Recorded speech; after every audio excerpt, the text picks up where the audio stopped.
Hello everyone, welcome to Vardhanam Academy. मैं हूं राजीव और शुरू करते हैं आज की क्लास को। इंग्लिश को डे वन से ही मैं आपको जब पढ़ा रहा हूं तो मैंने आपको हर बार बताया कि इंग्लिश के बेसिकली जो हमारे पास तीन कॉन्सेप्ट हैं, जिनमें से पहला कॉन्सेप्ट आपका वोकैबुलरी का है, दूसरा कॉन्सेप्ट कॉम्प्रिहेंशन का है और तीसरा कॉन्सेप्ट ग्रामर का है। मैं हर बार हर क्लास में ये बात कहता हूं कि क्योंकि हम एग्जाम की प्रिपरेशन कर रहे हैं तो एग्जाम पॉइंट ऑफ व्यू से हमें इस बात को ध्यान रखने की जरूरत है कि हमारे एग्जाम में ये तीनों ही पोर्शन आते हैं और ये जो तीनों ही पोर्शन है ये तीनों ही इंपॉर्टेंट है। तो पहला काम हमें ये है कि इन तीनों ही पोर्शन से सबसे इंपॉर्टेंट जो चीजें हैं, जो उसका कोर्स है, जो सिलेबस है, उसको पहले हमको पढ़ लेना है। ठीक है, तो इन्हीं बातों को हमको ध्यान में रखना है और इसी बात को ध्यान में रखते हुए हम लोग क्लास को शुरू करते हैं। तो प्रियंका सिंह आ गई है, गुड मॉर्निंग बेटा। Krishna Kanhaiya Yadav, good morning. ठीक है, आइए और ज्वाइन करते हैं क्लास को और शुरू करते हैं आज की क्लास। जैसे कि रेगुलर क्लासेस में हम तीनों ही पार्ट को वन बाय वन करके डिस्कस करते हैं। तो सबसे पहले अगर हम ध्यान दें तो वोकैबुलरी पार्ट में मैंने आपको बताया कि अल्फाबेटिकली जेड से लेकर के हम ए की ओर मूव कर रहे हैं। यहां पर मैंने तरीका ए टू जेड का ना लेकर के वापस यानी जेड टू ए का तरीका लिया है ताकि इंपॉर्टेंट चीजें हम पहले कवर कर सकें। अदरवाइज हम जब वोकैबुलरी पढ़ना शुरू करते हैं तो ए पे ही पढ़ना शुरू करते हैं तो बहुत सारी वर्ड्स हम ए पे ही पढ़ते रह जाते हैं और बाकी वर्ड्स का जो अल्फाबेटिकल है उसमें अल्फाबेटिकली उनका ऑर्डर में उनका नंबर ही नहीं आ पाता है। ठीक है, तो अभी तक हम देखें यहां पर क्या क्या कवर कर चुके हैं। यू देखिए यहां पर लिखा हुआ है, उसके बाद यू के बाद वी आता है, फिर डब्ल्यू आता है, फिर एक्स आता है, फिर वाई आता है और फिर जेड आता है। तो इन वर्ड्स से जो मोस्ट इंपॉर्टेंट वर्ड्स हैं, इन अल्फाबेट से जो मोस्ट इंपॉर्टेंट वर्ड्स हैं उनको अभी तक हम डिस्कस कर चुके हैं या फिर डिस्कस कर रहे हैं आज वाली क्लास में। अगर यू को भी हम इंक्लूड कर लेते हैं तो फिर इसके पहले वन बाय वन करके हम सारे इंपॉर्टेंट वर्ड्स को डिस्कस करते हुए चलेंगे। ठीक है, तो आज की क्लास को शुरू करें। माही यादव भी हमारे साथ आ चुकी हैं, गुड मॉर्निंग बेटा। तो देखिए यहां पे सबसे पहला जो शब्द आपके पास गिवन है वो है अनडॉन्टेड। सबसे पहला वर्ड आपके पास जो गिवन है वो क्या है? अनडॉन्टेड।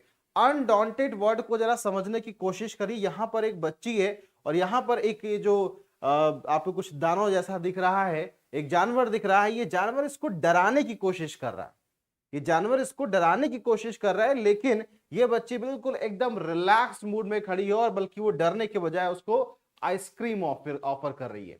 तो ये जो सिचुएशन है, इस सिचुएशन में ये जो बच्ची है वो कैसी है? बिल्कुल भी डरी हुई नहीं है। तो जो बिल्कुल डरा हुआ नहीं होता है उसको हम लोग निडर कहते हैं, उसको निर्भीक कहते हैं या उसे कहते हैं अविचलित।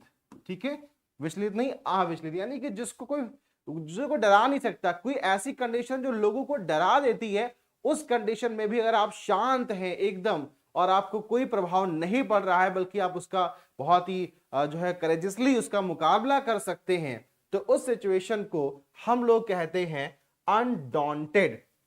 देखिए यहां पर जो रूट वर्ड है यूएन, यूएन की हम बात करें तो यूएन आपका एक प्रीफिक्स्ड वर्ड है, एक प्रीफिक्स मॉर्फीम है और इसका मतलब होता है नॉट यानी कि नहीं। ठीक है, तो इसका मतलब होता है नहीं। और देखिए जो नेक्स्ट वर्ड आपके पास लिखा हुआ है वो लिखा हुआ है डोंट।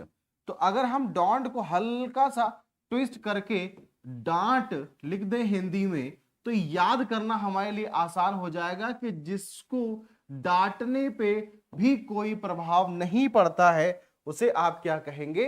अनडॉन्टेड। यानी कि जिसको डांटा नहीं जा सकता, जिसको डराया नहीं जा सकता, जिसके अंदर भय पैदा नहीं किया जा सकता, उसे कहेंगे अनडॉन्टेड, अविचलित, निडर, निर्भीक। और इसका एक बहुत ही जो है वो सिनोनिम जबरदस्त है, इट इज इम्पेविड। तो इस वर्ड को भी आप कहीं ना कहीं अपनी वोकैबुलरी नोटबुक में नोट कर लीजिएगा बेटा। मैंने कल भी आपसे कहा था कि पढ़ते समय आपके हाथ में पेन और कॉपी जरूर होनी चाहिए। ठीक है, नोट करते हुए चलिए, वो कहीं ना कहीं आपके लिए बहुत अच्छी सिचुएशन रहेगी। ठीक है, तो इम्पेविड वर्ड है आपके पास, इसका मतलब हो जाएगा फियरलेस और अनडॉल्टेड या फिर बोल्ड। तो अनडॉल्टेड वर्ड आई थिंक क्लियर हो गया होगा। पार्ट ऑफ स्पीच इसका एडजेक्टिव है। डेफिनेशन में ऑलरेडी मैं समझा चुका आपको, still enthusiastic and determined despite difficulties dangers and disappointments, यानी कि डिफिकल्टीज हो, डेंजर्स हो, डिसअपॉइंटमेंट्स हो, फिर भी आप निर्भीकता पूर्वक खड़े हैं। He seems undaunted by his problems हैं, फिर भी वो ऐसा लग रहा है कि वहां पे खड़ा हुआ है, उसको फर्क नहीं पड़ता। And firefighters were undaunted by the dangerous conditions. ठीक है, तो आई थिंक आपको समझ आ गया होगा। और जो इस वर्ड का सिनोनिम है, वो सिनोनिम में आप ब्रेव लिख सकते हैं, करेजियस लिख सकते हैं, या जो मैंने आपको टर्म बताया इम्पैविड, उनमें से आप कोई भी टर्म यूज कर सकते हैं। तो श्री शिवी यादव भी आ गई हैं हमारे साथ। गुड मॉर्निंग बेटा। ठीक है, क्लासेस को करते रहिए और क्लासेस को समझते रहिए।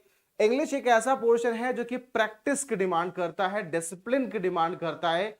आप बहुत ज्यादा ना पढ़ें, ठीक है, बहुत ज्यादा ना पढ़ें। Mohini Saraswat, very good morning बेटा। बहुत ज्यादा नहीं पढ़ना है आपको, ध्यान रखिए, जो भी पढ़ना है वो पढ़ना आपको डिसिप्लिन के साथ है। इंग्लिश सीखने का सिर्फ एक तरीका है, आपको सिर्फ मैं बताऊं, आप 15 मिनट भी अगर आप पढ़ते हैं इंग्लिश, तो आप 15 मिनट ही पढ़िए, लेकिन इसमें डिसिप्लिन होना चाहिए, ये रेगुलर होना चाहिए। ये ऐसा ना हो कि ये इसमें रेगुलरिटी नहीं है। ये जो इंग्लिश को सिर्फ और सिर्फ एक तरीका है। मेरा अपना मानना ये कि इंग्लिश को बहुत अच्छा आपको करना है, इंग्लिश को सीखना है, तो आप उसमें रेगुलरिटी बनाइए। ये बिल्कुल वैसा ही है जैसा कि लोग जिम जाते हैं, जिम करते हैं और अपनी जो है वो बॉडी बनाते हैं। वहां पे भी देखिए डिसिप्लिन, लोग 1.5 साल 2 साल तक लगे रहते हैं और फिर जाके कहीं पे जाके आउटकम, उसका आउटपुट बाहर आता है। स्टार्टिंग में तो एकदम से स्ट्रक्चरल चेंजेस होते हैं, लेकिन परफेक्शन में टाइम लगता है। बिल्कुल वैसे ही इंग्लिश है कि आपको 15 मिनट ही देना है या 20 मिनट ही देना है, आपको आधे घंटे देना है, बट वो रेगुलर देना है। आप जितने लंबे टाइम तक रेगुलर बने रहेंगे, उतना ज्यादा आप इंग्लिश को अच्छे से सीख पाएंगे। बहुत डिफिकल्ट या बहुत ज्यादा, या आप सोचे कि English is not a course, English कोई ऐसा कोर्स नहीं है या उसको सब्जेक्ट नहीं कि आपने बस पढ़ लिया 2 महीने में आपने पढ़ा और खत्म कर दिया, ऐसा कुछ नहीं। इंग्लिश एक ऐसी चीज है जो लाइफ टाइम चलने वाली चीज है। ठीक है, तो कन्हैया यादव, मोहिनी जी सर, हाँ बिल्कुल। और आपको बस थोड़ा रेगुलरिटी मेंटेन करनी है। तो देखिए यहां पर आपने ये चीज सीख लिया। इसके बाद देखिए नेक्स्ट वर्ड आपके पास है अनरूली। इस वर्ड का प्रोनाउंसिएशन ध्यान रखिएगा, it's not rulai, it's ruly. Unruly is the word, क्योंकि हम यू को डिस्कस कर रहे हैं, तो इट इज अनरूली। नाउ यहां पे देखिए हिंदी में बहुत इजीली आपको समझ में आ जाएगा, बेकाबू, बेलगाम, अनुशासनहीन। ठीक है, तो अनरूली को याद रखना है। इसको याद रखना भी खैर काफी आसान है। इसको कैसे याद रख सकते हैं आप? देखिए अन के बारे में मैंने ही आपको अभी अभी बताया कि ये वर्ड जो है वो एक प्रीफिक्स है और इसका मतलब क्या होता है? नॉट होता है। ठीक है, और देखिए रूल वर्ड, रूल का मतलब क्या हुआ? लॉज। और अगर लॉज ही फॉलो नहीं किए जा रहे हैं तो ये कैसा हो गया? अन हो गया। तो un plus rule becomes what? Unruly. तो आप इसको ऐसे याद रख सकते हैं कि रूल ही नहीं फॉलो हो रहे हैं तो वो हो जाएगा अनरूली। और इस सिचुएशन में आप इसे क्या बोलेंगे? बेकाबू, बेलगाम या फिर अनुशासनहीन। इनमें से कोई भी शब्द का आप प्रयोग कर सकते हैं। यहां पे देखिए एक छोटा सा बच्चा है ये, और इसके जो मम्मी है ये इसको संभालने की बहुत कोशिश कर रही हैं, बहुत प्रयास कर रही हैं। लेकिन आपके घरों में भी बच्चे होंगे और आप इस बात को अच्छी तरह से जानते हैं कि ये जो छोटे वाले बच्चे होते हैं ये इतने जिद्दी होते हैं, ये किसी के सुनते नहीं है, ये अपने अकॉर्डिंग ही चलते हैं। तो आप इनके लिए टर्म यूज कर सकते हैं अनरूली चाइल्ड। ऐसे बच्चों को आप बोल सकते हैं अनरूली चाइल्ड। ठीक है, यानी कि ये बच्चे बेलगाम हैं, इन्हें आप कुछ समझा नहीं सकते, ये अपने ही अकॉर्डिंग करते हैं। तन्वी यादव, ठीक है, गुड मॉर्निंग बेटा, जस्ट अभी ज्वाइन किया। मंत्री जी ने भी हमें ज्वाइन किया है, गुड मॉर्निंग। ठीक है, दिख नहीं सर सही से, क्या नहीं दिख रहा है? ये फिगर नहीं दिख रहा है, तो बस एक अंदाजा लगा रहा है आपको कि यहाँ पे एक लेडी है और उनके हाथ में जो बच्चा है वो जिद कर रहा है किसी चीज की और वो उसको संभालने की कोशिश कर रही है। ये जो पिक्चर है, इस पिक्चर में इतना आपको समझना है ताकि आप याद रख सके। छोटे बच्चों को देखिए, वो हमेशा रोते रहते हैं और अपनी बात को मनवा लेते हैं, उन्हें आप अनरूली चाइल्ड कह सकते हैं। ठीक है, ये एडजेक्टिव है और इसका अनरूलियर या फिर अनरूलियस वर्ड भी हो सकता है। डेफिनेशन में जो मैंने आपको बताया वो ऑलरेडी है। देखिए अनरूली क्राउड, कैसा क्राउड होगा, अब आपको अनरूली समझ आ गया है, तो ऐसा क्राउड जो कि जिसको डिफिकल्ट टू कंट्रोल, जिसको कंट्रोल करना मुश्किल है। आपने कहा अनरूली हेयर, कैसे बाल हो सकते हैं, अनरूली हेयर कैसे हेयर हो सकते हैं, ऐसे हेयर जिनको सुलझाना मुश्किल है। जब आप कई दिनों तक ठंडक में नहीं नहाते हैं तो आपके जो बाल होते हैं वो अनरूली हो जाते हैं, बहुत बुरी तरह से उलझ जाते हैं, जिनको संभालना संवारना मुश्किल हो जाता है। तो ऐसे हेयर को आप अनरूली हेयर कह सकते हैं। ठीक है, अगर आपसे कहा जाए अनरूली ट्रैफिक, तो ये कैसा ट्रैफिक हो जाएगा, एक ऐसा ट्रैफिक जिसको नॉर्मली संभालना मुश्किल है, ऐसे ट्रैफिक को हम लोग अनरूली ट्रैफिक कहेंगे। ठीक है, नेक्स्ट देखिए आपके पास कौन सा टर्म है, सिनोनिम्स में देख सकते हैं अनकंट्रोलेबल, अनगवर्नेबल और अनमैनेजेबल। नेक्स्ट देखिए टर्म यूटोपिया, ये वर्ड जो है वो हमारे इंग्लिश के जो ड्रामा के फादर कहे जाते हैं विलियम शेक्सपियर, इन्होंने कॉइन किया था, ये वर्ड उन्हीं का बनाया हुआ है। ठीक है, तो यूटोपिया वर्ड को आप देखिए, पहले यहाँ पे एक ऐसी जगह है जहां पे झील वगैरह है। ठीक है, तो हालांकि यहाँ पर ये बहुत परफेक्ट एग्जांपल मुझे नहीं मिल पाया है, बट मैंने कोशिश की है आपको पिक्चराइज करने की। यूटोपिया को अगर आप हिंदी में पढ़ें तो आपको शायद बहुत कुछ समझ में आ जाएगा। हिंदी में बहुत ज्यादा ये वर्डिंग्स में मत जाइएगा, ये टाइपिंग एरर्स कभी कभी हो जाती हैं। संसार जहां सब कुछ आदर्श स्थिति में है, या फिर आप उसे क्या बोलते हो, राम राज्य। तो यूटोपिया का मतलब यह है कि एक ऐसी आइडियल सिचुएशन जिसमें सब कुछ परफेक्ट है।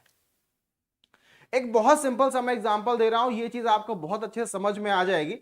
आप जो है जिस फेज में है जहां पे आप प्रिपरेशन कर रहे हैं, वहां पे कई बार आपके सामने हर्डल्स आती हैं, डिफिकल्टीज आ रही हैं, प्रॉब्लम्स आ रही हैं, तो वहां पे आप ये सोचते हैं कि काश कुछ ऐसा हो जाता कि मेरी सारी प्रॉब्लम्स दूर हो जाती, मुझे पढ़ने का सारा समय मिल जाता, कोई फाइनेंशियल स्ट्रेस नहीं होता, कोई मेंटल स्ट्रेस नहीं होता, कोई रिश्तेदार आपको फोन करके नहीं पूछता कि बेटा क्या कर रहे हो, कब तक सिलेक्शन लोगे, कोई आपको कमेंट नहीं करता। एक ऐसी सिचुएशन के बारे में कभी कभी आप सोचते होंगे, ऐसा मुझे लगता है, क्योंकि हर कोई सोचता है और अपने प्रिपरेशन टाइम पे हम लोग भी ऐसा सोचते थे। बट नाउ आपको पता है कि वो सिचुएशन कभी नहीं आने वाली है, never, the situation will never come, वो सिचुएशन कभी नहीं आएगी।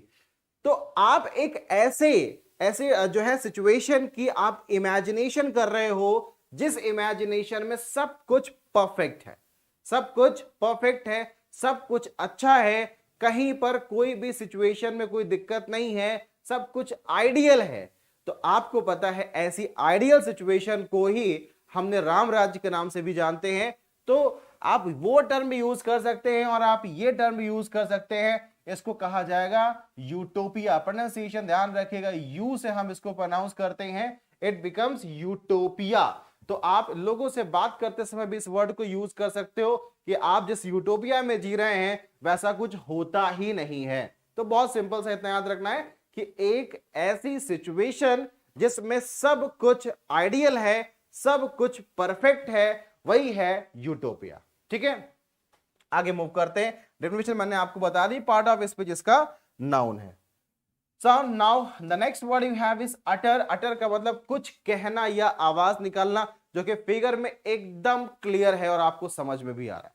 ठीक है, फिगर में आपको दिख रहा है यहाँ पे जो बोलना है, तो बोलने के लिए, कुछ कहने के लिए, जी सर हम नहीं घर में, हाँ ठीक है, मैं समझ सकता हूं प्रियंका सिंह की ये जो चीजें हैं वो कहीं ना कहीं हम सभी सोचते हैं, बट ऐसा हो ही नहीं सकता कि without hurdles, without difficulties, without obstacles life चले, पॉसिबल है ही नहीं। ठीक है, तो उसको हम लीव करेंगे, यूटोपिया तो कभी नहीं मिलने वाला है। तो जो सिचुएशन होगी हमें उसी सिचुएशन में ही हमें खुद को कहीं ना कहीं एडजस्ट करना होगा, कहीं ना कहीं ढालना होगा। ठीक है, the next word you have is utter, that means कुछ कहना या आवाज निकालना। ठीक है, बेसिकली ये वर्ब है, अटर्स, अटरिंग और अटर्ड, इस तरह के टर्म्स आपको देखने को मिल सकते हैं। ध्यान रखना है, यहां पर मैंने बोला अटर का मतलब कुछ कहना या आवाज निकालना। इस वर्ड को हमें दो पॉइंट ऑफ व्यू से पढ़ना है। पहला डेफिनेशन है इफ समवन अटर साउंड्स और वर्ड्स दे से देम, जो कि मैंने आपको बताया कुछ कहना या फिर आवाज निकालना। इसके लिए बहुत ज्यादा एक फेमस ये स्टेटमेंट है जो कई बार आप देख सकते हैं, they left without uttering a word, बिना कुछ कहे वो चले गए।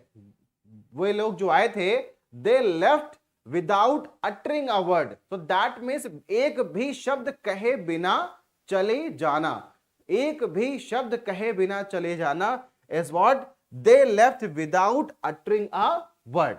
ठीक है, आगे देखें, she did not utter a word, that means she did not say anything in the meeting. तो उसने, अगर आप स्पीक या से के लिए किसी वर्ब को सोच रहे हैं, से को आप रिप्लेस करना चाहते हैं किसी और वर्ड से, तो आप अपनी लैंग्वेज को थोड़ा सा स्टैंडर्ड, थोड़ा सा फॉर्मल कर सकते हैं by using the word utter. She did not utter a word.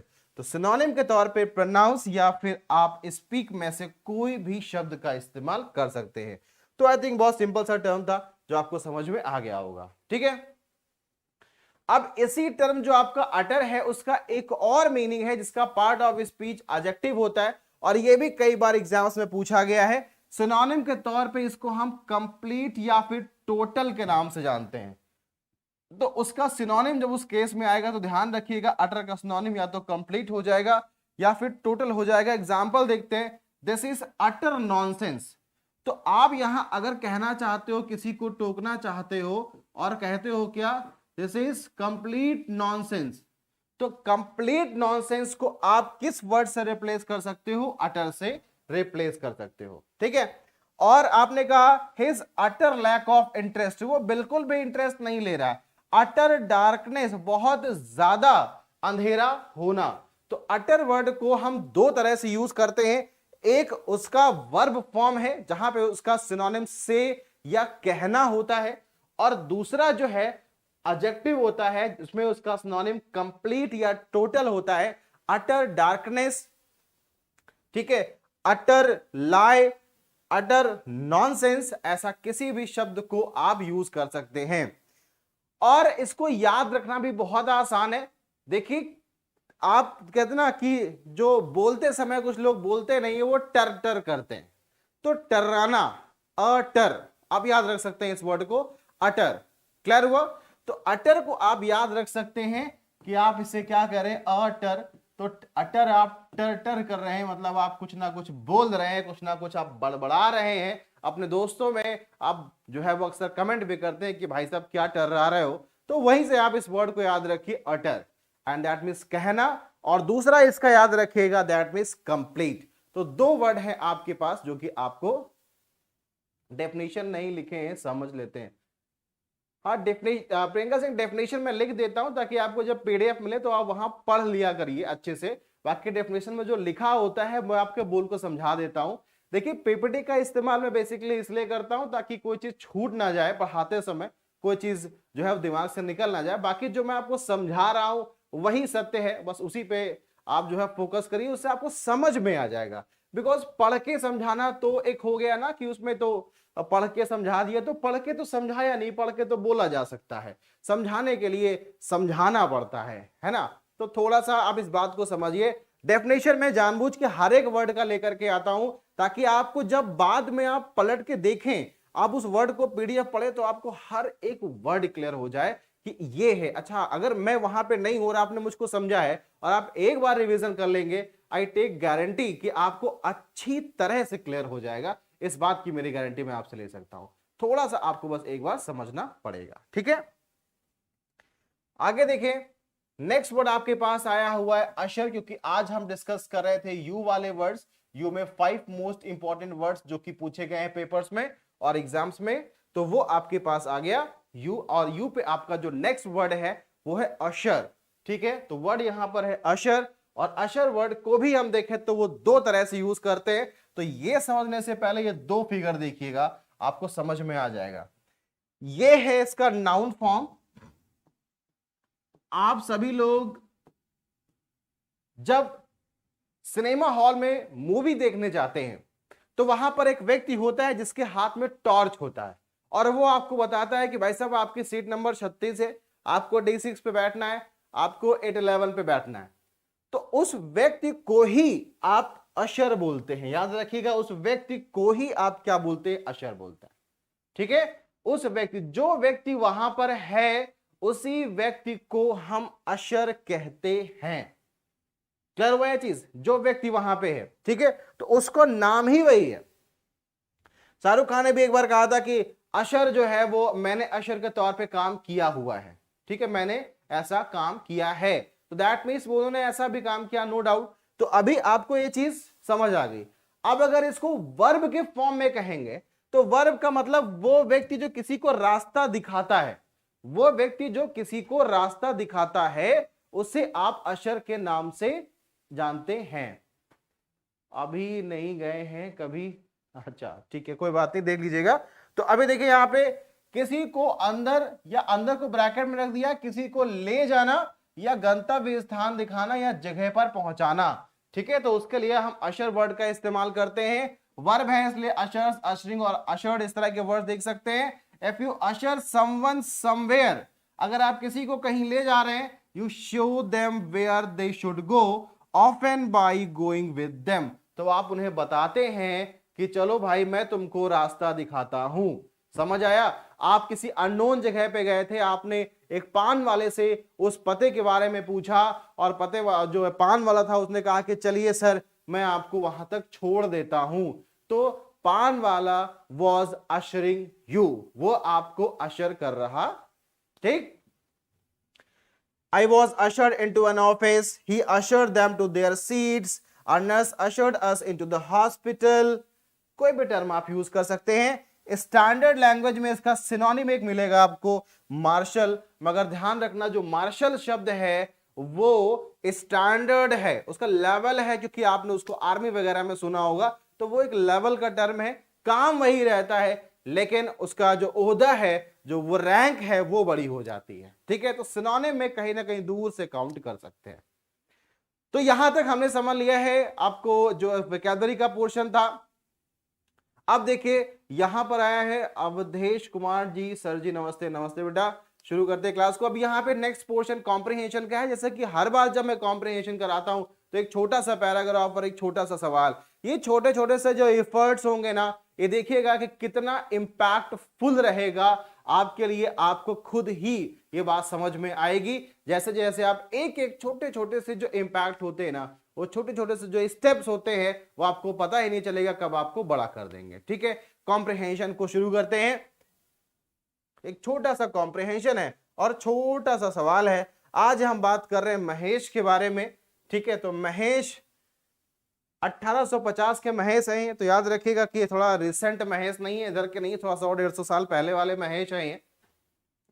Until the 1850s, Mahesh primarily published novels which would later become one of most famous and beloved novels. तो देखिए समझ में आ रहा होगा, आई थिंक ये तो बहुत ही simple सा टर्म है कि 1850 में महेश का आगमन होता है और जो है ये नॉवेल लिखते हैं जो कि one of the most famous and beloved novels है, ठीक है। His novels, however, had extremely low sales. Most famous और बिलव्ड था लेकिन सेल्स लो था, and he had to quit writing novels because what? Because no publisher would agree to print his books.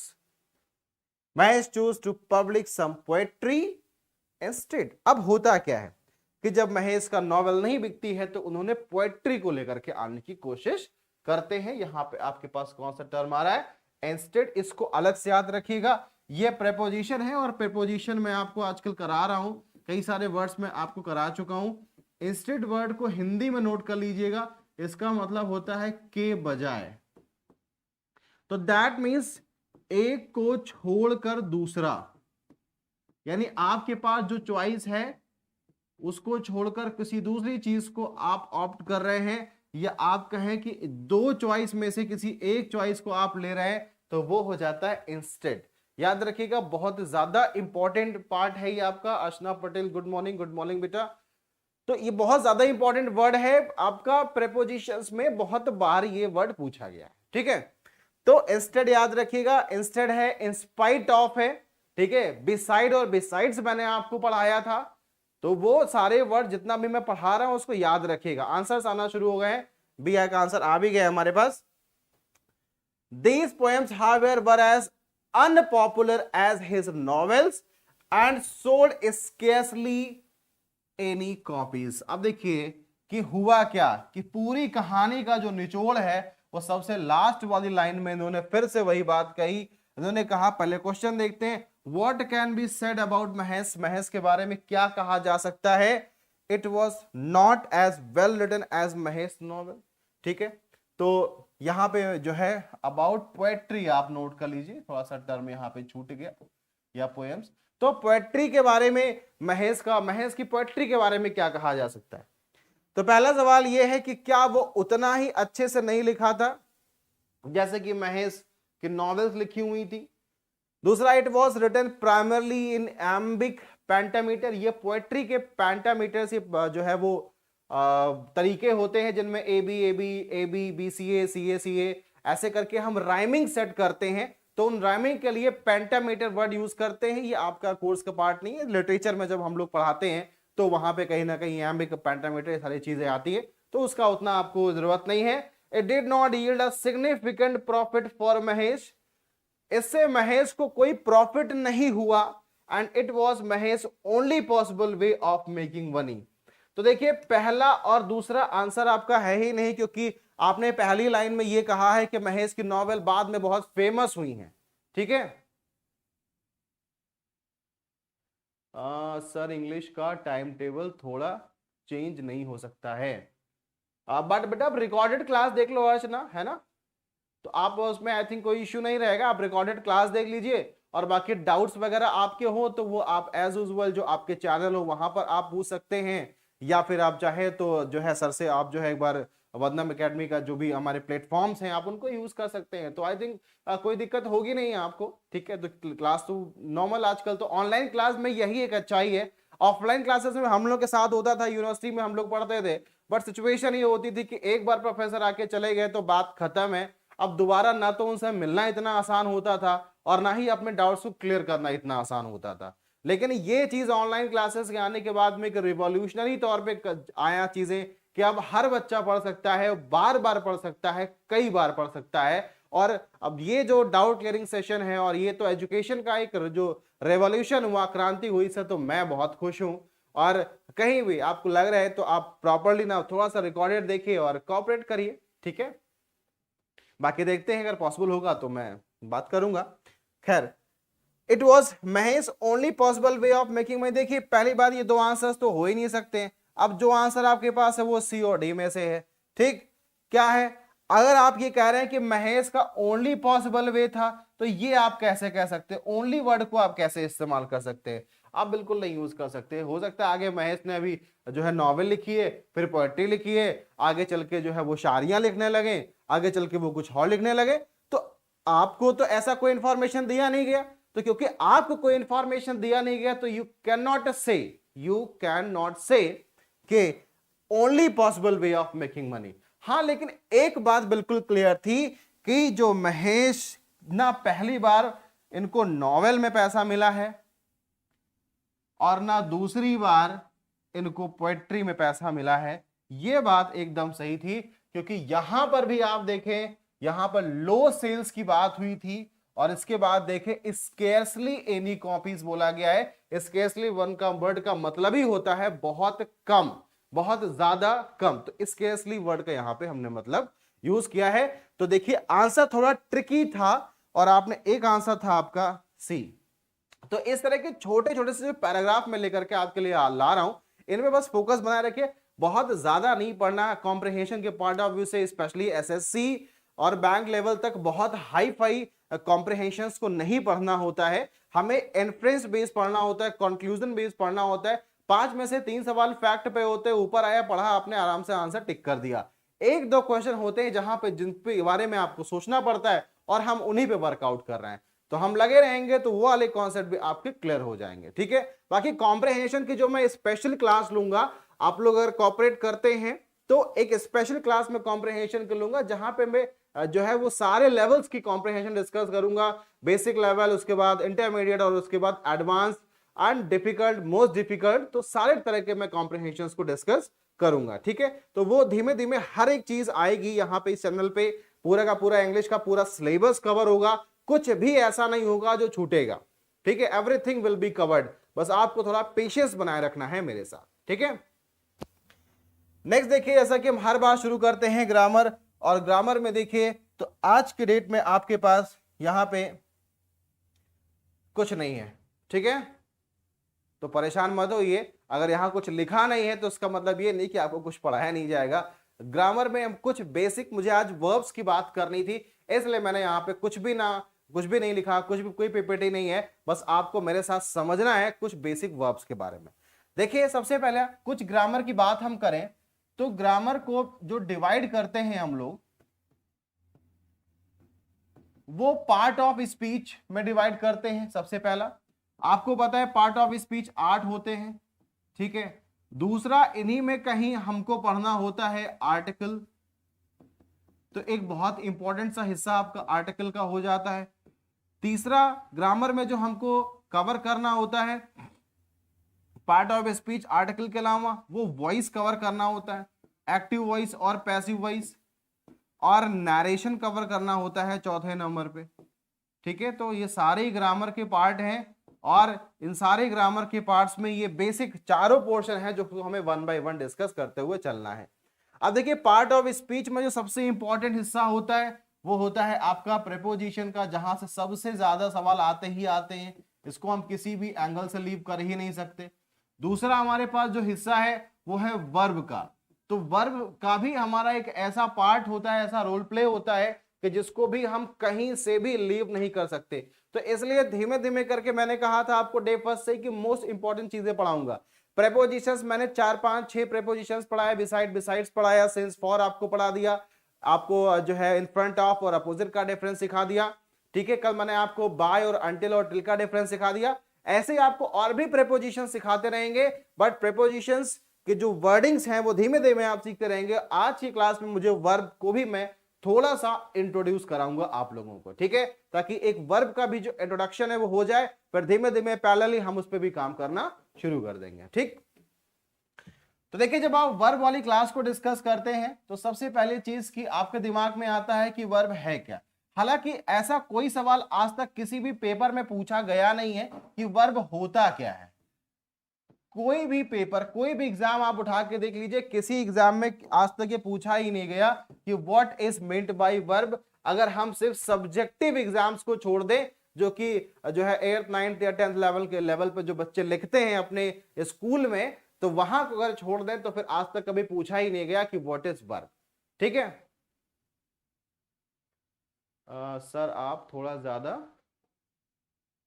हाँ हाँ ठीक है, थोड़ा ज्यादा सब हो जाएगा, आप ट्रस्ट रखिए, धीमे धीमे सब चीजें हो जाएंगी, ठीक है। और पढ़ाएंगे, इतना पढ़ाएंगे कि आप परेशान हो जाएंगे, फिर आप जो है ना आप ही होगा नहीं सर अब बस करिए सब चीजें, ठीक है। बस थोड़ा सा मैं चाह रहा हूं कि आपका मेरा एक इंटरेक्शन हो जाए, एक बार आप मेरी क्लासेस के हैबिचुअल हो जाए, एंड दैट्स इट, ठीक है। तो देखिए यहां पर वर्ब का पार्ट है, मैंने बोला वर्ब, तो वर्ब को जब आप क्लियर करोगे तो सबसे पहली चीज, अगर इसका डेफिनेशन पढ़ो या वर्ब क्या है, तो वो सारी चीजें आप बहुत बेसिक लेवल पे पढ़ सकते हैं कि जिससे हमें किसी क्रिया का बोध होता है, या फिर हमको ये पता चलता है कि कोई एक्शन किसी सेंटेंस में हो रहा है, फिर वो एक्शन एक्टिव है या वो पैसिव है, वो डिपेंड करता है। कुल मिला के जो वर्ब का कॉन्सेप्ट है उसमें हमें एक्शन के बारे में ही पता करना होता है, ठीक है। तो पता करना होता है किस चीज के बारे में, एक्शन के बारे में। अब एक्शन का मतलब हो गया जो भी कार्य हुआ है वो क्या है क्या नहीं है, इन चीजों के बारे में हमको देखना होता है। खैर वहां से थोड़ा सा हम आगे बढ़ेंगे और फिर पीछे जाएंगे। समझिए मैं क्या कहना चाहता हूं। इफ आई से क्लोज द डोर, तो इसका मतलब क्या हो गया कि दरवाजा बंद करो, ये एक एक्शन है, ठीक है। आपने कहा आई सी अ डॉग, आपने एक कुत्ते को देखा, यहां पर भी एक्शन है, लेकिन ध्यान रखिए स्टेट चेंज है, ये एक्टिव है, यानी कि यहां पर आपको कुछ करके दिखाना होता है, और ये जो होता है वो एक स्टेट को शो करता है। बहुत ध्यान समझिएगा, थोड़ा फोकस बनाए रखिएगा। हर एक वोकैबुलरी जो वर्ड है ना, तो वर्ड के अकॉर्डिंग आपको चीजें समझना है। तो आपको वर्ब में वो पार्ट पढ़ा रहा हूं जो बहुत प्रैक्टिकली ज्यादा रिक्वायर्ड होता है। तो पहली चीज, वर्ब जब भी आप देखें तो उसको दो पार्ट्स में देखें। पहली चीज, वो वर्ब एक्टिव है या जो वो वर्ब है वो स्टेट को शो कर रहा है, या फिर हम कहें कि वो वर्ड स्टेटिव है। ये चीज आपके दिमाग में चलनी चाहिए कि जो वर्ड है वो एक्टिव है या वो वर्ड स्टेटिव है। और एग्जांपल्स देख के मैं आपको समझाता हूं, ठीक है। जैसे कि मैंने कहा क्लोज द डोर, वैसे ही मैं बोलूंगा ओपन द डोर। यानी कि आपने दरवाजा खोला, तो दरवाजा खोला मतलब आपने कुछ करके दिखाया। आपने कहा आई प्ले क्रिकेट, आप क्रिकेट खेलते हैं, तो दैट मीन्स आपने क्रिकेट को खेला, खेल कर दिखाया, तभी आपको पता चलता है कि आप क्रिकेट खेलते हैं, ठीक है। लेकिन आपने कहा आई हियर अ साउंड, आपने कोई साउंड सुना, यहां आपने कुछ करके नहीं दिखाया, कुछ भी करके नहीं दिखाया, ये सिर्फ आपका एक मेंटल स्टेट है। It is just your mental state, एक मानसिक अवस्था है, ठीक है। तो मानसिक अवस्था के लिए आपने कौन सा टर्म यूज कर लिया? हेयर। आपने कहा यार ये तो दिखने में बड़ा अच्छा सा लग रहा है, प्रतीत हो रहा है, आपने कौन सा टर्म यूज कर लिया? सीम यूज कर लिया। आपने अपीयर यूज कर लिया, ठीक है। आप देखिए जब आप कुछ कर नहीं रहे हैं, कुछ कर नहीं रहे हैं, तो उस वर्ब को आप स्टेटिव, यानी क्योंकि उसका रिलेशन किसके साथ है? मेंटल स्टेट के साथ है। जो वर्ब है उसका रिलेशन किसके साथ में है? मेंटल स्टेट के साथ में। तो जिस भी वर्ब का रिलेशन मेंटल स्टेट के साथ में है, मतलब वहां कुछ हो नहीं रहा है, सिर्फ ऑब्जर्व किया जा रहा है, उस वर्ब को हम लोग स्टेटिव वर्ब कहेंगे। कौन सी वर्ब कहेंगे? स्टेटिव वर्ब कहेंगे। बताइए समझ में आया नहीं आया? और जो वर्ब में आपको कुछ ना कुछ करके दिखाना पड़े, उस वर्ब को हम लोग एक्शन वर्ब कहेंगे। तो दोनों वर्ब, या एक्शन नहीं एक्टिव, ठीक है, तो एक्टिव वर्ब कहेंगे। तो एक्टिव का मतलब ही समझ आ गया कि एक्टिव मतलब कुछ ना कुछ एक्ट है, कुछ ना कुछ करके दिखाना है। दूसरा कौन सा? स्टेट है, स्टेटिव वर्ब। ये दोनों वर्ड्स मैं क्यों पढ़ा रहा हूं वो आपको समझ में आएगा जब मैं अगले टॉपिक डिस्कस करूंगा। लेकिन आज की क्लास से आपको वर्ब के बारे में एक चीज तो कम से कम सीख के जानी है कि वर्ब कहीं भी आज के बाद जो भी वर्ड्स पढ़ो, पहले यह समझो कि वो वर्ब आपकी एक्टिव है या वो वर्ब आपके स्टेटिव है। इसको जरूर समझिए हर एक वर्ड को। इसलिए हमने पहले ही कहा, मैंने आपको आज ही बताया कि आपको चाहे 20 मिनट देने हो, लेकिन इंग्लिश को जो है ना वो रेगुलरिटी मस्ट है, रेगुलर बने रहिए, यही सबसे इंपॉर्टेंट चीज होता है, ठीक है। तो आपने सीखा क्या? एक्टिव कॉन्सेप्ट ऑफ वर्ब और स्टेटिव कॉन्सेप्ट ऑफ वर्ब। ये दो चीजें आपने अभी आज की क्लास में सीखा, ठीक है। अब देखिए यहां से क्या सीखना है, नेक्स्ट टर्म। अब जब भी वर्ब की बात करेंगे तो वर्ब हमेशा 5 पार्ट्स में डिवाइड किया जाता है। उसके जो फॉर्म्स होती हैं वो 5 होती हैं, ठीक है। अभी मैं टाइप्स की बात नहीं कर रहा हूं, मैं फॉर्म्स की बात कर रहा हूं, याद रखिएगा फॉर्म्स की बात। तो बेसिकली 5 फॉर्म्स को हम लोग वर्ब की फर्स्ट फॉर्म को V1, V2 second form, third form V3, fourth form V4 और फिफ्थ फॉर्म V5। ध्यान रखिए यहां पर V1 में जैसे ही, V1 में आप जैसे ही ing को यूज करते हैं यह बन जाता है V4, और जैसे ही V1 में आप s या es को ऐड करते हैं वैसे ही बन जाता है ये V5, ठीक है। तो क्या याद रखना है आपको कि ing form of the verb is called V4 form और s और es form of the verb is called V5 form. तो 5 तरह की वर्ब के फॉर्म्स हैं। इन पांचों फॉर्म्स को बेटा आज के बाद रट के रखिएगा, समझ लीजिएगा। थर्ड तक तो हमको वैसे ही पता है, बार बार कंफ्यूज होते हैं। ing फॉर्म होती है, s और es फॉर्म होती है, तो उस कंफ्यूजन को क्लियर करने की बजाय मतलब क्लियर करते हैं और ऑलवेज क्या याद रखते हैं कि V1, V2, V3, V4 and V5, ये डायरेक्टली याद रखिए, ठीक। अब देखिए जो दूसरी इंपॉर्टेंट बात वो क्या, V1 यानी कि वर्ब की जो फर्स्ट फॉर्म होती है वो हमेशा प्लूरल होती है। नोट कर लीजिएगा, ये सारे क्वेश्चंस बहुत ज्यादा आपके लिए एप्लीकेबल हैं। डायरेक्टली क्वेश्चन नहीं पूछा जाएगा वर्ब की फर्स्ट फॉर्म प्लूरल है या सिंगुलर है, ये नहीं आएगा, लेकिन इसका जो एप्लीकेशन है उससे बहुत सारे सवाल आपको आ जाएंगे। ठीक है, तो अब देखिए यहां पे आपने कहा प्लूरल, और जैसे ही वर्ब की फर्स्ट फॉर्म में आप एस और ईएस लगाते हैं ये हो जाता है सिंगुलर। याद रखिएगा, जैसे ही वर्ब की फर्स्ट फॉर्म में आप एस और ईएस लगाते हैं ये हो जाता है सिंगुलर। ध्यान रखें, बहुत ज्यादा इंपॉर्टेंट है ये। हमें लगता है कि हमें आता है लेकिन फिर भी हमें कई बार नहीं आता है, तो वो याद रखिएगा कि फर्स्ट फॉर्म जो वर्ब की है वो प्लूरल है और जो फिफ्थ फॉर्म है वो क्या है, सिंगुलर है। यानी कि हमने कहा अगर राइट वर्ड हम नोट कर रहे हैं, राइट लिख रहे हैं, तो वो है आपका प्लूरल, और अगर हम राइट्स लिख रहे हैं तो वो है आपका सिंगुलर।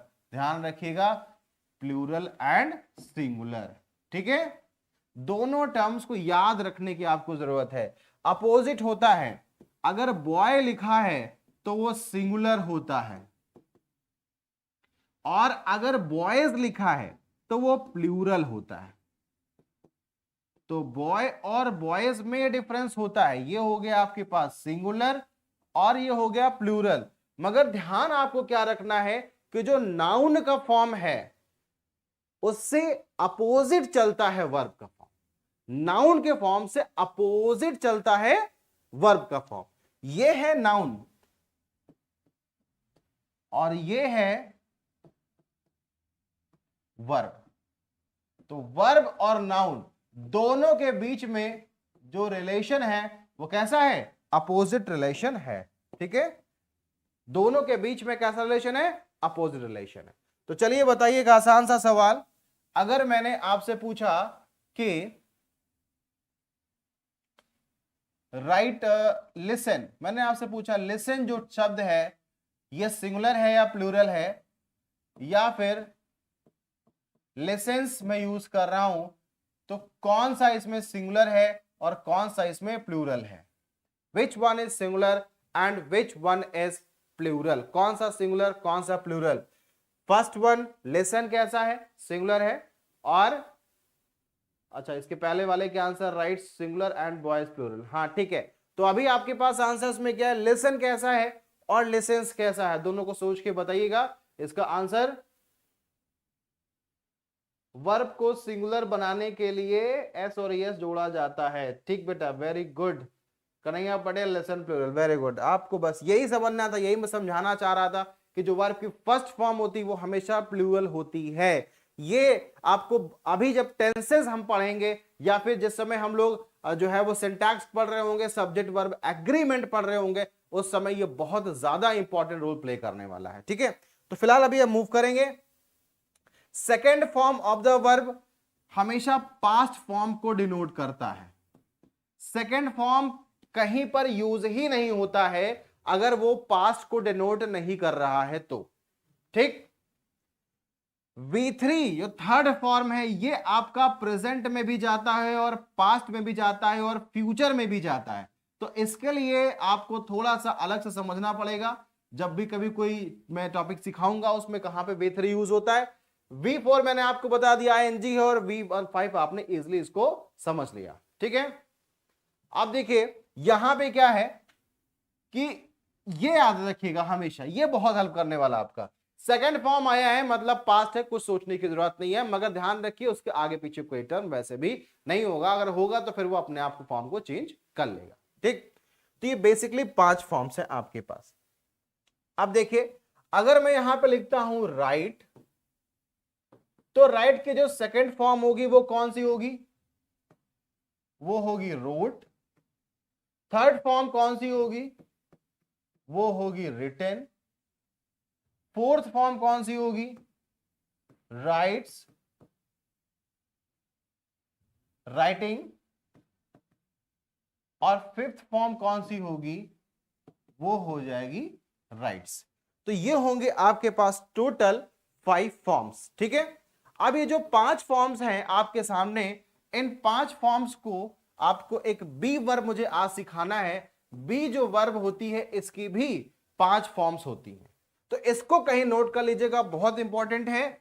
बी जो वर्ब है आपके पास, ये अपने आप में फर्स्ट या सिंगुलर फॉर्म होती है, ठीक है।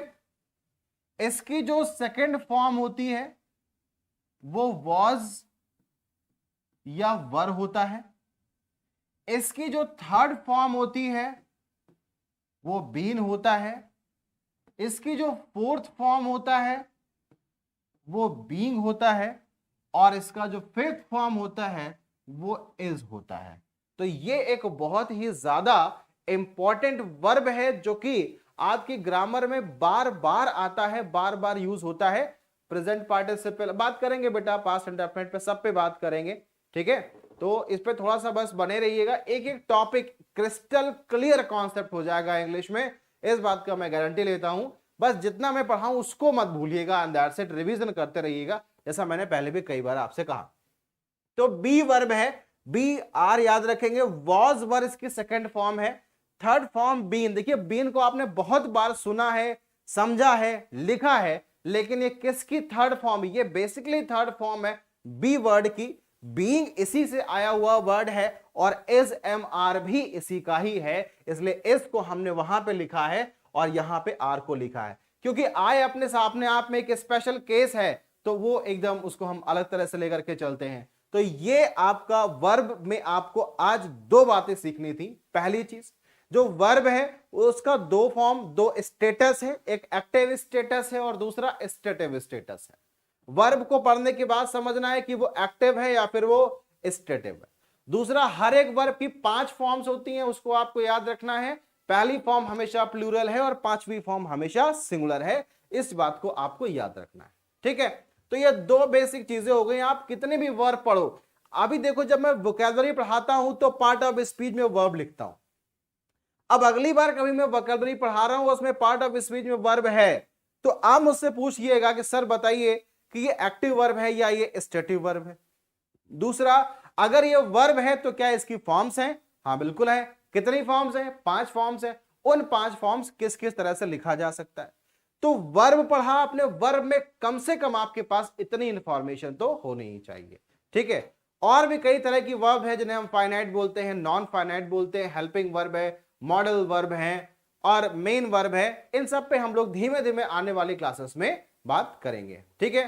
तो आज की क्लास में हमने सीखी 3 बातें। वोकैबुलरी में अल्फाबेटिकली यू को कवर किया, कॉम्प्रिहेंशन में एक इन्फ्रेंस बेस्ड क्वेश्चन किया और ग्रामर में हमने वर्ब पे 2 टॉपिक डिस्कस किए। यहां पे 2 चीजें कि एक वर्ब का बेसिक कॉन्सेप्ट क्या है और उसके फॉर्म्स क्या है, और दूसरा आपने सीखा उसके जो 1 to 5 तक के उसके फॉर्म्स के बारे में, ठीक है। आज की क्लास में इतना ही, मिलते हैं फिर नेक्स्ट क्लास में। बने रहिए, सुबह 7 बजे लोगों को उठाइए, आपके आसपास जो सो रहे हो जगाइए, अपने दोस्तों को जगाइए और बोलिए कि क्लास शुरू हो गई है। ये वही वाली क्लास है जिसका आप वेट कर रहे थे। आपके पेपर्स हैं, एग्जाम है और इस एग्जाम में आपको वही पढ़ा रहा हूं मैं जो आपके एग्जाम में आपको दिखने वाला है। तो जगाइए लोगों को, और जब आप जगेंगे लोगों को जगाएंगे, जब आप आएंगे। भाई मैं आपसे यही तो मांग रहा हूं, और क्या मांग रहा हूं जरा सा सोचिए। आपकी कोई फीस नहीं है, फ्री बैच है, 1 भी रुपया नहीं पड़ रहा है आपका। तो आपसे, आप स्टूडेंट से मैं इतना तो एक्सपेक्ट कर ही सकता हूं कि आप अपने आसपास के लोगों को, अपने स्टूडेंट्स को, अपने टीचर्स को, अपने साथ के जो लोग हैं, जो कलीग हैं, वो उनको आप बता सकते हैं कि कोई है जो इंग्लिश पढ़ाने आ गया है वदनम एकेडमी पे, है ना। और यहीं पे आप चीजों को सीख सकते हैं। तो बने रहिए वदनम एकेडमी के साथ में, अब मंजिल दूर नहीं।